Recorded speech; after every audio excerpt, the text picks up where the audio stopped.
Good morning, welcome to a new day. I hope you're doing very well this morning. Our life is like an empty cup waiting for the master to fill us. Oftentimes, we go our way trying to fill ourselves with our own desires and what we think is best for us. And that's where we hit a roadblock, because sooner or later we will find out that everything that we hoped for and everything that we looked for was simply a waste of time. As you begin your day this morning, I want you to remember that nobody can fill you and nobody can satisfy you like the way Jesus can.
The word for today is taken from Psalm 30 verse 7, and I'm reading from the New Living Translation.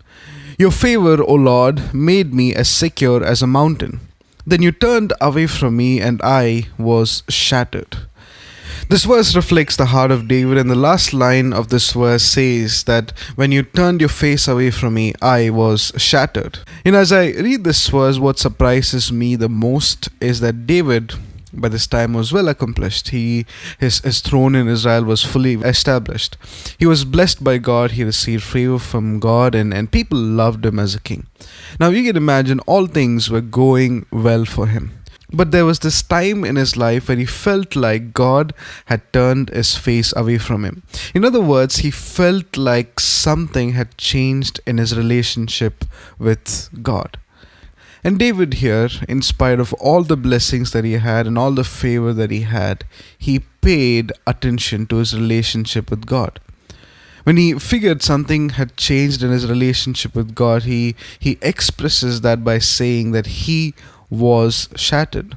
Think of this. All things were going well for him. He did not lose his kingdom, property, or children, but lost the presence of God. And David considered that as a big loss for him. I wonder what would be our response if the same thing happened to us. I wonder what will be our response if we lose this precious presence of God or find out the change of relationship with God because of the sin we have committed against Him. I wonder how will we respond to that. Will we cry out to the Lord? Will we say, Lord, do not take your Holy Spirit from me? Or will we say, I'll go to church next Sunday and I'm going to fix it there? As we look at the life of David, he was able to respond that way because he always desired for his cup to be filled with God's presence. And any absence of that was a terrible experience for him. I wonder if we feel the same way about God's presence. If we don't, then maybe our cup is filled with something other than God's presence. That we have lost the awareness of His presence from our life.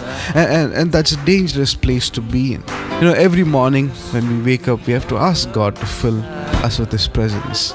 Because the more He fills us with His presence, the more we will be aware of His presence in our life. Take us to